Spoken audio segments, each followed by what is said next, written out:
श्री भागवत गीता महात्म्य भाग 2।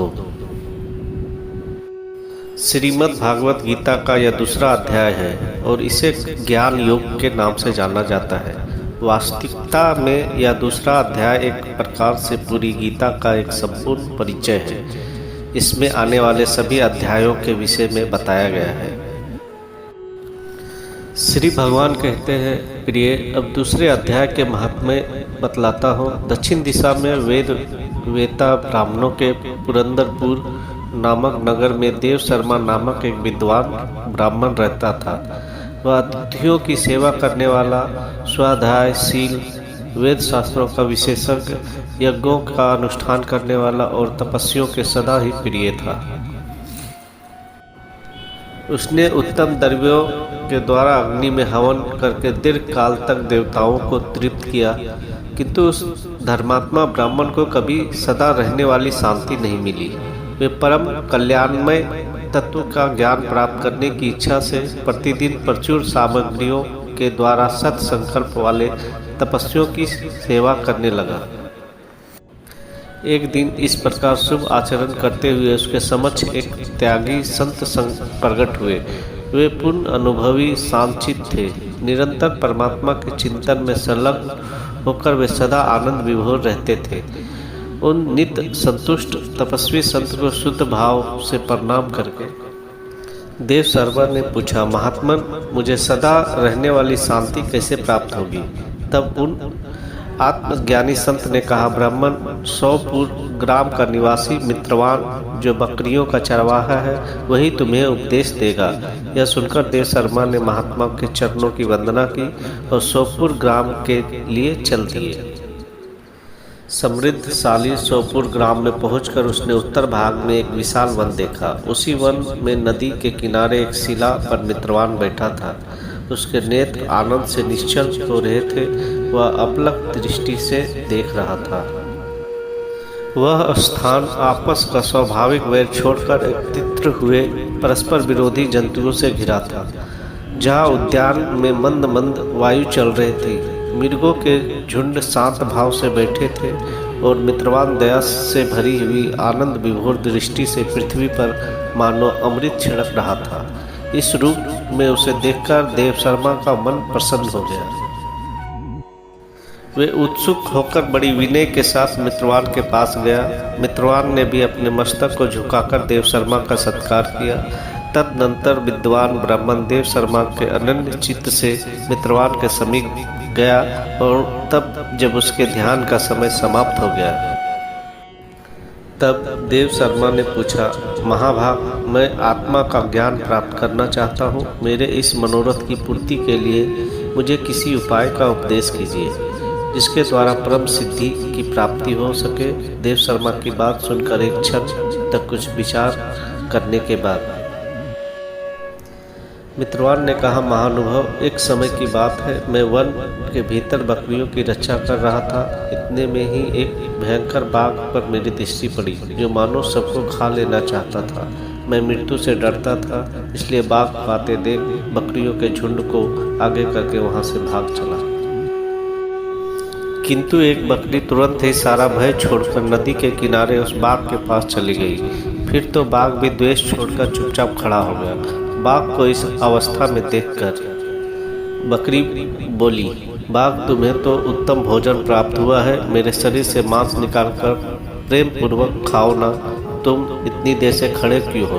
तुम्हारे मन में मुझे खाने का विचार क्यों नहीं हो रहा है? बाघ बोला, बकरी, इस स्थान पर आते ही मेरे मन से द्वेष का भाव निकल गया। भूख प्यास भी मिट गई, इसलिए पास आने पर भी अब मैं तुझे खाना नहीं चाहता।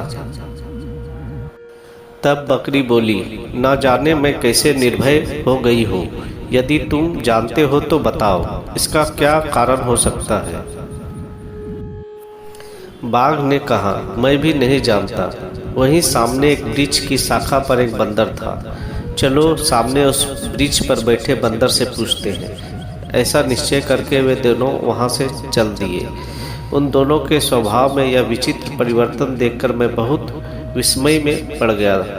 इतने में उन्होंने उस बंदर से प्रश्न किया, उनके पूछने पर वानर राज ने कहा, श्रीमान सुनो, इस विषय में मैं तुम्हें प्राचीन कथा सुनाता हूँ। यह सामने वन के भीतर जो बहुत बड़ा मंदिर है उसकी ओर देखो।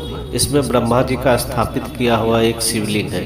पूर्व काल में यहाँ सुकर्मा नामक एक बुद्धिमान ब्राह्मण रहते थे जो तपस्या में संलग्न होकर इस मंदिर में उपासना करते थे। वे वन से फूलों का संग्रह कर लाते और नदी के जल से पूजनीय भगवान शंकर को स्नान कराकर उन्हीं से उनकी पूजा किया करते थे। इस प्रकार आराधना का कार्य करते हुए सुकर्मा यहाँ निवास करते थे। बहुत समय के बाद उनके समीप किसी अतिथि महात्मा का आगमन हुआ। भोजन के लिए फल लाकर अतिथि महात्मा को अर्पण करने के बाद सुकर्मा ने कहा, महात्मा, मैं केवल तत्व ज्ञान की इच्छा से भगवान शंकर की आराधना करता हूँ। आज इस आराधना का फल मुझे मिल गया, क्योंकि इस समय आप जैसे महापुरुष ने मुझे पर अनुग्रह किया है। सुकर्मा के ये मधुर वचन सुनकर तपस्या के धनी महात्मा अतिथि को बड़ी प्रसन्नता हुई। उन्होंने एक शिलाखंड पर गीता का दूसरा अध्याय लिख दिया और सुकर्मा को उसके पाठ और अभ्यास के लिए आज्ञा देते हुए महात्मा ने कहा, ब्राह्मण, इससे तुम्हारा आत्मज्ञान संबंधी मनोरथ अपने आप सफल हो जाएगा। यह कहकर वे बुद्धिमान तपस्वी महात्मा सुकर्मा के सामने ही उनके देखते देखते अंतर्ध्यान हो गए। सुकर्मा विस्मित होकर उनके आदेश के अनुसार निरंतर गीता के द्वितीय अध्याय का अभ्यास करने लगे।